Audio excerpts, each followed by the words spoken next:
Hello, Naked Parent Nation, and welcome to the Naked Parent Podcast. My name's Chad. I'm your host today and forever, as far as we know. And today on the show, we have Ellen Hunt from Mesa, Arizona, who is a wife, mother of two, a nursing student, and she is navigating the autism world and becoming an advocate for her son and others with ASD. Welcome to the show, Ellen. Hi, thank you for having me. Thank you for being here. So, you have two children. What are the ages of your children? So my son is 4.5 and he'll be 5 in October, and my daughter is 2.5 and she'll be 3 in January. And your son's on the spectrum. That's correct, yes. And when did you think that? When did you see something that looked different to you? So our first indicator that something wasn't quite right was basically just the no speech. My son is very social, has very little boundaries, always enjoys being hugged, is never uncomfortable around strangers, and very smiley. That was something that the pediatrician always asked is, well, is he very stoic? Does he not smile a lot? It's like, no, he's very expressive. It's just really no words. And so we started off with that, and it was my first child. And so you already have no idea what you're doing to begin with. And now to kind of throw in something that's not considered normal, it's incredibly stressful and disheartening, and you can't help but question your abilities as a parent. But I felt that, well, if something's not right,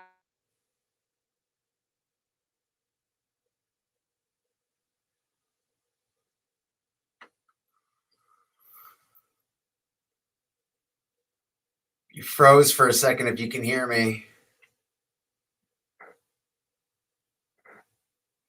If something's not right is where where our connection broke up.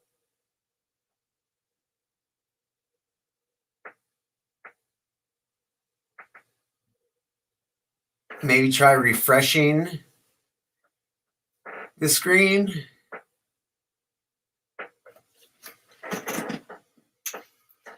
We'll give you another minute to see if it comes back.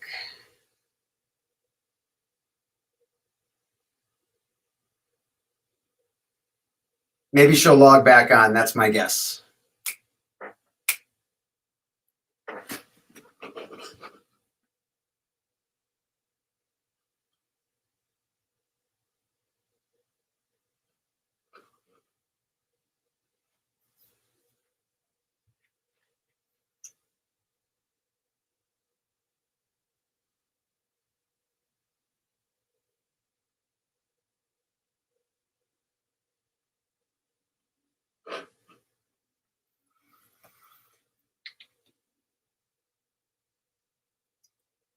Well, if any of you have had the chance to see, there she is. you see me now. I switched Hey, there over you are. to. That's good. That's hilarious. Well, anyways, so we just went to our pediatrician, and he's really supportive. And luckily Arizona has a really great early intervention program. They come to your home, and they kind of start out with speech therapy just to see if maybe there's a disconnect, and all they need to do is find the connection. But in Beckham's case, that wasn't it. It was autism. And so that was a really great introduction into the world of just developmental delays and special needs. Just very smooth and gradual. I feel like definitely one of the lucky ones where I've had really good luck with people who have cared for my son and who have listened to me. One of the things that breaks my heart is hearing experiences of other parents who haven't felt very supported, and it's definitely something that needs to change. Totally. So how did you react? I mean, most of us, are just devastated. That's right, and it's okay to be devastated, and I love that you use that word, because I feel like a lot of times our children can't help who they are, and that's never something that wanted to ever make my son feel, as he understood more, that I was upset with who he was, because that's not the case. I really think the devastation comes from just a disrupt in plans. When you have children and you're holding them in your arms for the first time, you're imagining all of the possibilities of their life, going to college, getting married, doing all of these wonderful things, and anything. It's not even autism. Anything that disrupts that. It can be Mhm. even as small as a broken leg, and they won't be able to run as well as they could. Even something as small as that. It's devastating because it breaks up a life plan. Um, I've had a friend whose son was recently diagnosed, and she's like, "I just feel selfish when I cry," and I'm like, "Please don't." Right. Don't feel selfish that you cry. I actually think that it just means that you care so much. And I think a lot of what keeps parents from accepting a diagnosis at first is denying themselves that time to feel whatever you need to feel. Because that's a part of the acceptance, is the mourning of a life that is essentially passing away. Right. Right. Yeah, it's heavy, and but nobody's it doesn't work out for anybody, any parent out there, but it is an expectation, and we have to unpack that. And it's hard. It was hard for me to unpack those things, and to lose the Saturday soccer, whatever, and to lose the family vacation that we're envisioning. um and it is what it is. And I'm so glad that you found good support, because the difference between good support and not good support is it's so huge. It's Oh, so huge. yeah, absolutely. And with me, I I didn't grow up in the most stable of environments, and I've had my own struggles throughout my life. And so I find that I'm fairly adaptable. It's when I was looking for the diagnosis, I was kind of waiting for it to happen. I always had the inkling, but again, I'm not a doctor. So I'm always was always just waiting for that. My husband was the one who struggled with it the most and was in denial the most. And it got to a point in our marriage where I felt very alone in my own experience, and it was hindering the kind of advocate I wanted to be for my son, because I had this other obstacle of a man that I love very much, but who has now created himself to be an obstacle. Yeah. Um, and I remember the one night that I finally kind of just broke down and told him, like, what is the problem? It was the day that my son's speech therapist had she's like, I can't diagnose, but I am fairly sure that your son is autistic. And that, those words break your heart, and I wanted to cry, but I knew that it was coming. But when my husband heard it, he was just angry. Hmm. Um, and I couldn't understand that. I hadn't been angry at that point. I was sad.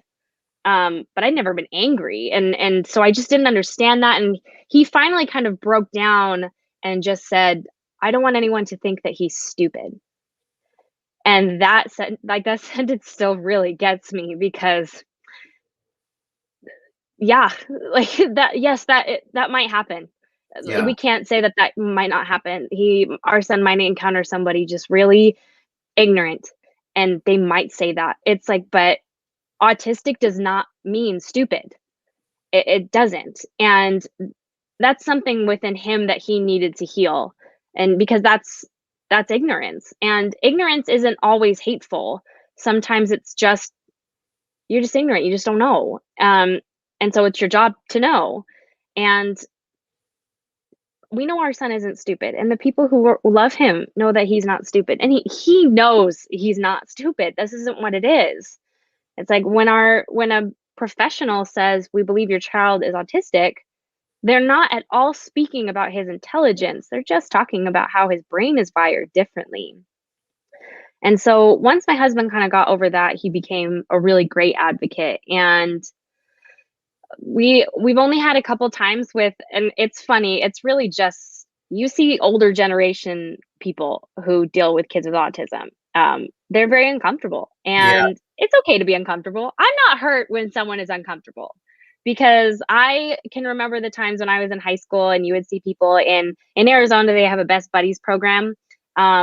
and those are the kids who are in special education, and in Best Buddies you can go and form relationships. And I remember I was always so uncomfortable being around these kids with autism, developmental delays, and I know now that it was just because I wasn't used to it, because I can't relate, and because I didn't know how to communicate. And so I felt as a teenager, I don't want to hurt any feelings, so I'm just going to ignore, which is not right, but that just came from ignorance. I was ignorant. And so the big battle is kind of breaking through that. They don't need to be treated any differently. You just might have to be a little bit more patient and maybe repeat things a little more. Yeah. But you can kind of see, like, older generation, the whole, well, I don't want to do anything wrong, so I'm just not going to do anything. And so we're trying to educate through that. Yeah. So the what my family and my ex's now ex, I wish you guys all the best, because the divorce rate in special needs relationships is through the roof, and I went through the nasty divorce, and I hope that doesn't happen for whoever doesn't want that to happen, because it affects the kids. And it seems like the kids are doing way better than, it seems like my kids were doing way better than I was. You know what I mean? Like, they didn't have any issues. They didn't care how much money was in my pocket. You know, they weren't worried that, you know, whatever. And I was. I relate to a lot of the things that your husband's going through. I was angry. I still get angry. You know, so I'm just trying to hope that my emotional intelligence somehow gets on a trajectory where, like, I don't screw this whole thing up by being the ignorant one in the family. But I appreciate you being honest about those issues, because those are the issues, and they're not comfortable to talk about. It's not comfortable to talk about the fact that you don't want to go somewhere because you don't want to be the one walking in with the kid who's like that. And, you know, we stopped getting invited to certain places because they don't want the disruption in that particular setting. And it's like, okay, now I don't get invited certain places because of my kid, you know, and it's really can get isolating. And that's kind of why I created the show, was so that we can do this more together, because we might not be able to get our old friends and our old family members to support us the way we need supported. We might have to do it for each other. Right. So anyway, what's one of the worst moments that you've had so far? Oh man, when I read a lot of horrible stories on, you know, Facebook groups, and I think I've been able to kind of steel myself, if that makes sense. So I've been able to make excuses for other people for the sake of my own emotions, because I don't want to become upset over things I can't change, like maybe a stranger. I can't change a stranger in a day or with a comment. That's and it's not my job to. It's your job to be a better person. But my son right now I kind of call it emerging verbal. So he's not so nonverbal, but it's coming, and it's coming along, and it's slow. But I think he senses a need to communicate right now, but just doesn't have the tools to. And so we're having more fits in public, and it's stuff that normal children get upset about. They want to go to the toy aisle, and I don't. Any 4-year-old is going to get upset about that. Just right now, my son cannot use words to express that frustration, and so he screams and cries. And I haven't had so much trouble. As much as I've gotten, it's stares, and I can handle people staring. You can stare all you want. But there was this one man, and I'm happy that I don't understand it, because it means I'm not this kind of person. But he came up to me, and I'm just kind of consoling my son. I want to validate both my children's feelings. But you know, it's not okay to scream and throw a fit in public. And so I'm trying to calm him down as best as I can. And this man just goes, "Why don't you take your kid out of the store, or you can teach him not to cry?" Wow. And it was a flippant remark, and Wow. he walked past, and I have never experienced that before. I've had friends who have experienced that, but I hadn't had my experience with that yet. And I was just so appalled that there are those kinds of people who do that for whatever purpose they feel validated in doing it for. I don't understand if you were meaning to help me with that comment or shame me. Yeah. Either one, you did a horrible job with whatever you were planning Yeah. on doing. And Totally.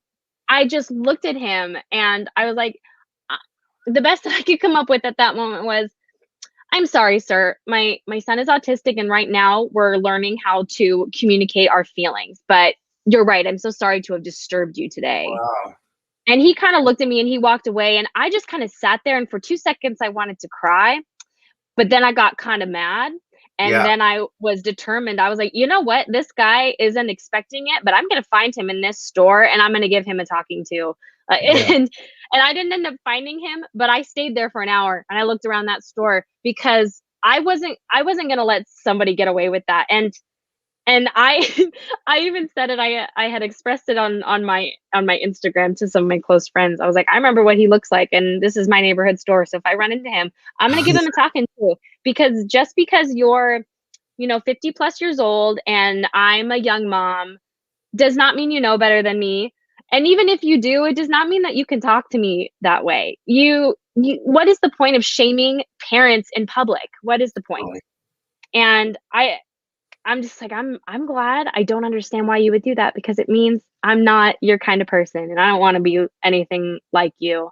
Um, You. and I also know for a fact that the only reason this man felt confident in saying what he said is because I'm a woman too. And I don't usually like to say that. I am definitely, I'm a feminist, but I'm an equalist. I love my father. I'm not a man hater. But this man only said what he said because I'm a woman. If my husband was there, who is a 6'6" man who can probably take you down in one punch, he would not have said that to him, Right. no matter how my son was acting. So it's the parent shaming, but especially it happening to young mothers. I don't hear it happen very often to fathers in public. Yeah. And it's because there's this stigmatism that parenting is solely for the mother, which is just unfair to men. It doesn't give men the support and help that they need. But it also just puts women in a really cruddy position where they're ultimately shamed for whatever the child does, no matter what situation. And that was really hard to see. The worst of the worst in the human race is this man, and to know that they're out there. And but at the end of the day, I was grateful that he had said something to me and not a mother of maybe a newly diagnosed autistic child who is not confident in her capabilities or even in the diagnosis, because that might have crushed somebody. So, but I'm not so easily brought down. He kind of messed with the wrong person. I've gotten in my journey where I might not know everything, but I love my son and that's enough. Hmm. And he's lucky that I didn't catch up to him, because I was ready to give him a nice little lesson on human decency. Yeah. Well, your response was amazing. Mine would have sounded different, and it's not because my response would have been the right response, because it would probably have been the wrong response. Um, and I don't know. I appreciate you sharing that. For anybody listening who, because there's a lot of people who mean well and still say things that don't work, that are pretty bad. You know what I mean? Yeah, absolutely. So it's like I try to get thicker skin. Um, but how about anything that you know now that you wish you knew a year or two ago? I think one of the things that I think of the most is that the only limitations that our children have are the ones that we give them. Hmm. Um, Someone had once said that to me, and it's someone who I don't even know where they work, but their younger brother has autism, and that hit me a lot because I'd realized that in my parenting, for the sake of not seeing my child struggle, I would just do everything. Um, and I would do that for my son, and then having my daughter, simply because she doesn't have autism, I would expect her, no, it's okay, it's okay, it's okay to struggle a little bit. This is how we grow. And because I believe that. but I wasn't doing that with my son because in my head it was, no, he can't do that because he has autism. Right. But who was the only person believing that or saying it was me. You Mhm. know, a doctor wasn't saying that. Another autistic person wasn't saying that. That was solely me putting a limitation on my son. Um, and so I tried to dial back the helicopter parenting. I let him struggle a little bit. Even something as simple as getting dressed. I realized that I wouldn't even give him the chance to learn how to get himself dressed. I just Mhm. kind of in my own mind said to myself, You know what? It'll just take too long to figure out, so I'll just do it for you." But and again, I give myself grace because number one, this is my first child. Again, I already have no idea what I'm doing. I'm already Yeah, learning on the job every that's single true. day. But now my child, I have an autistic child, and so I kind of just kept on doing that to myself. Like, I don't want to see you struggle. I don't want to put too much on you. I don't want to expect too much on you. But in doing that, I wasn't even giving him the chance to learn to be independent. And so I am very proud of myself, and I wish I had done it sooner because I'm sure that he would be able to do so many more things if I had stopped treating him like he was disabled. Don't be I too just hard feel on like, yourself. well, yeah, and it's kind of the greatest disservice is there are lots of different kinds of disabilities, and my experience is definitely going to be different than others. But when I stopped already saying he's not going to get it, and I started at least letting him try and then helping him through, he has shown me just how wrong I was. Wow. Like, even something as simple with I didn't think that my son was going to be potty trained till he was 7. That's Mhm. something that I had accepted and I was okay with. I am a part of a group of friends where everybody had kids at the same time, so I have a lot of friends with the same age kids as mine, and it's hard. It's hard watching that comparison and being reminded that my child isn't on the same level as they are. And that was something that I just told myself, "We're not gonna worry about potty training. Like, so what? So what? He's in diapers Mhm. forever. Uh, that it is what it is. I love him. Potty training is the last thing. I'm not going to make my kid be potty trained in 3 days, in a week. I'm not gonna do it." But I started allowing the possibility. I kinda started, um just kinda started, "Hey, look, here's the toilet. Here, we're going to the bathroom on the toilet." And I started letting him pull up his own pants. Something as simple as that. I had convinced myself that he couldn't pull up his own pants, and when I think of that, it's silly.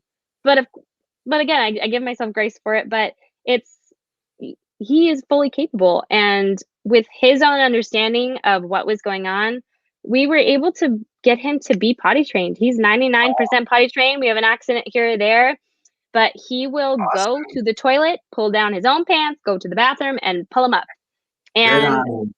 yeah, and if I had stuck with my he's never gonna get it, so I'm not gonna force him to do it, like, we wouldn't be here. And I know that a lot of parents, like, a lot of parents, not even autistic or special needs, parents do that. It's kinda like, I don't wanna force my kid, I don't wanna frustrate them, but frustration can cause immense amounts of growth. It's okay to struggle. That's how we get stronger. And my kid has proved me wrong on so many things. And I wish I had done it earlier.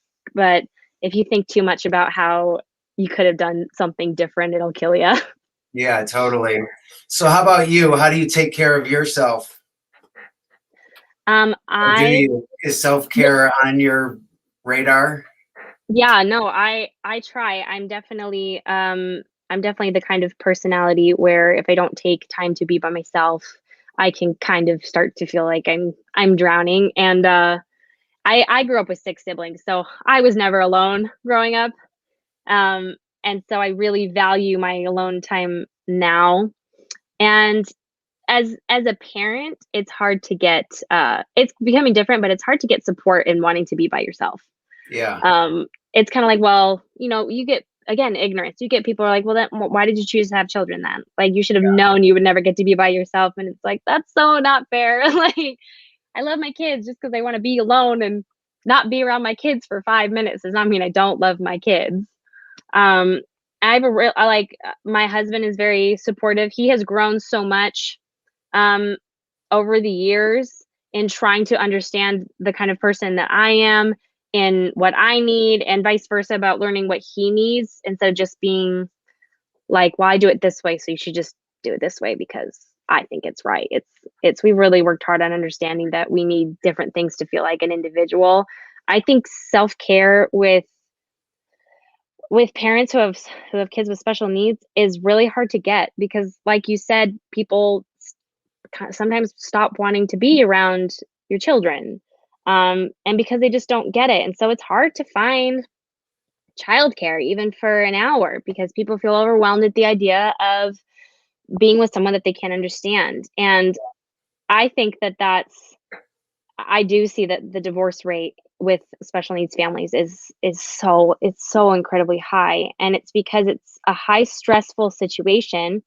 And while people say that they're here to support you, they don't they don't really understand the kind of support that you actually need. Yeah. Um, it's I don't and even know what kind of support I need sometimes, you know. I just know I need support. I need something. I know, and it's the discovery of it. And in nursing school right now, we were learning about respite care, and it's just having somebody come into your home for an hour. And I actually didn't even know that was a thing. It's mostly done for people whose maybe loved ones are on hospice, or who are, paralyzed, and it's for these extreme cases. But I just kind of think like, what's wrong with requesting respite care for an hour to yourself once a week? My It's kids get respite care. I that's get, cool. it's still hard to find staffing for it sometimes, but my morning routine is like, I mean, my typical kids, they do whatever they can to help me get to my morning routine because they like the dad who takes care of himself way better than they like the dad who doesn't, because it gets Absolutely. Yes. overwhelming. It gets Yes. overwhelming for me, at least. Um, so, um, what? So, what do you? What would you do? What would you do if you were gonna, do self care? What's something that you would do if you had time to yourself that would um, have you calm down or feel less anxious or whatever you would be striving for? So the smallest things the bare minimum that I can do for myself is to get in my car, um, go get my favorite drink from somewhere, and go through a car wash. It's something so small, but for some reason, it just brings me a lot of joy because you're kind of sitting in a cocooned place. Kind of sounds like it's raining. I just like Yeah, it to be quiet, and like that's the bare minimum. If I know that I don't have a lot of time, but I can feel myself kind of I'm slipping a little bit and I need 10 minutes to myself. That's all that I'll do. And that really is the offset, is because sometimes that's what self-care has to look like. Especially for single parents. You kind of have to be on a schedule all the time, and it's hard to schedule time for yourself. And so if you look for small things that you can do during the day that bring you a tiny amount of joy, whether it's sitting down on the couch for 10 minutes and painting your toenails, or sitting in the bath. I was never a bath person, but now I am, because it's just 10 minutes. I can sit in one place and think, and it's it can be the offset that you need. And you're right, like, your kids can notice. I noticed when my parents were stressed and angry and really struggling, but they wouldn't say anything because they were in the generation of suffer in silence, which I'm yeah, grateful we are trying to break out of.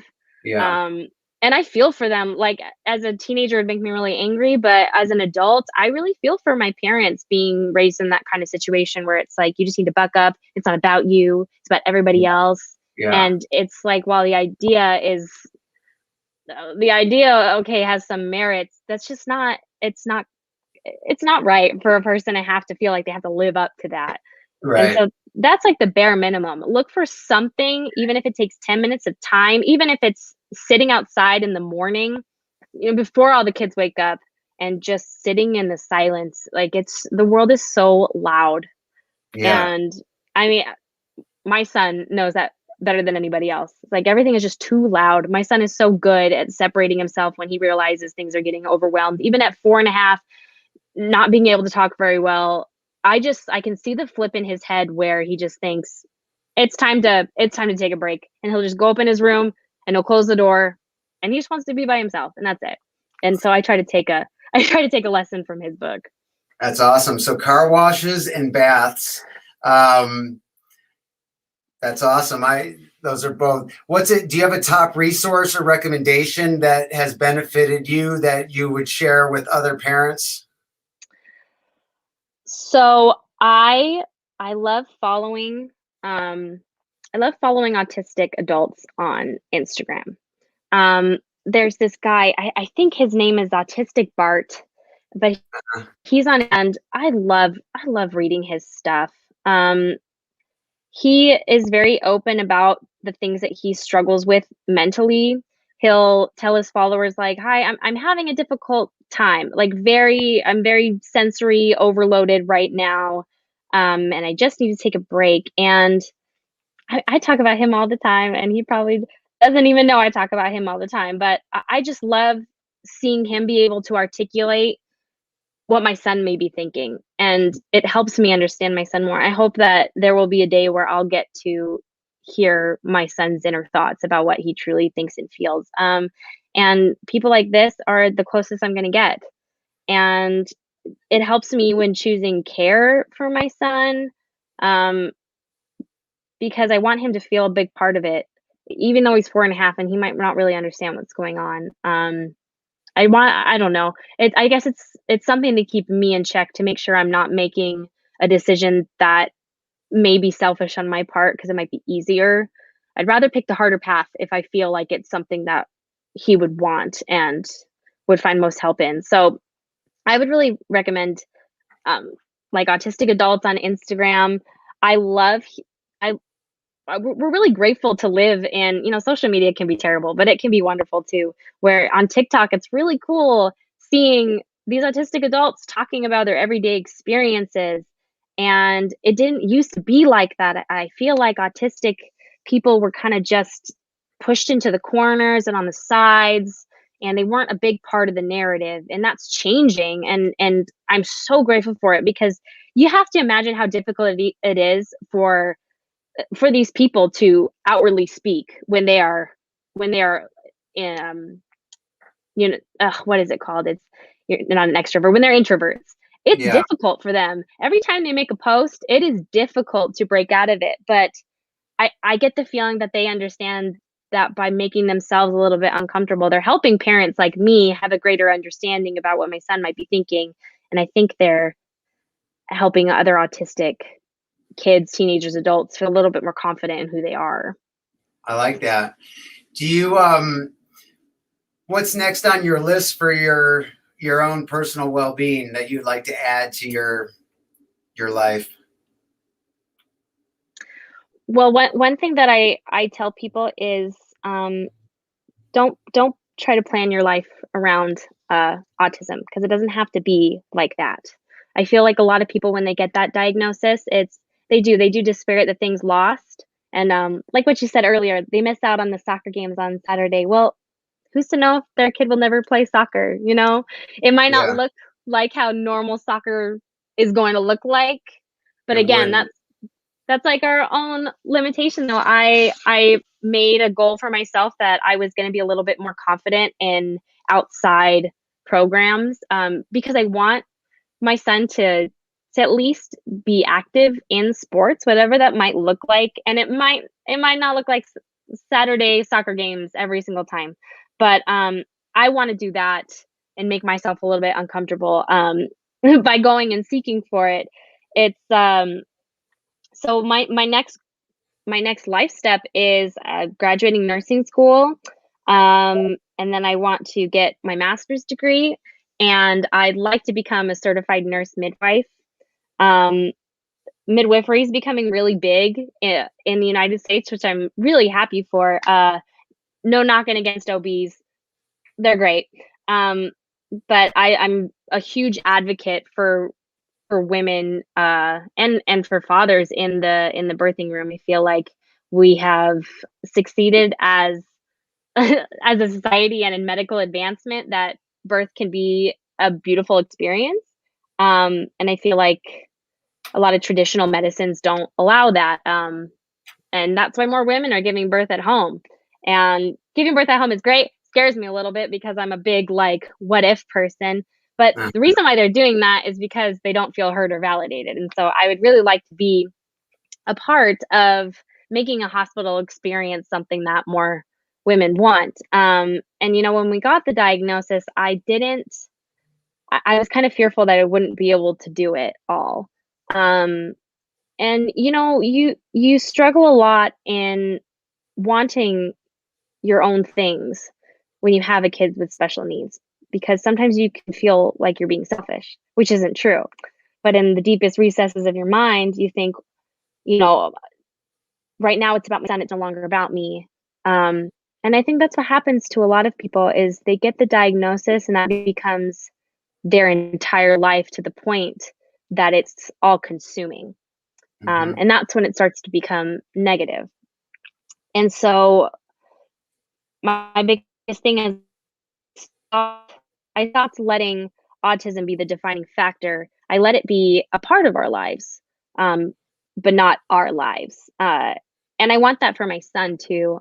My biggest dream for him is that he'll be able to be verbally able to say hi, in a circle of introduce yourself. Hi, my name is Beckham, and I have autism, or I'm autistic. I like cheese, and I like to go running. Like just something that's a part of him. Because he wants to feel like he can do something if he wants to do it.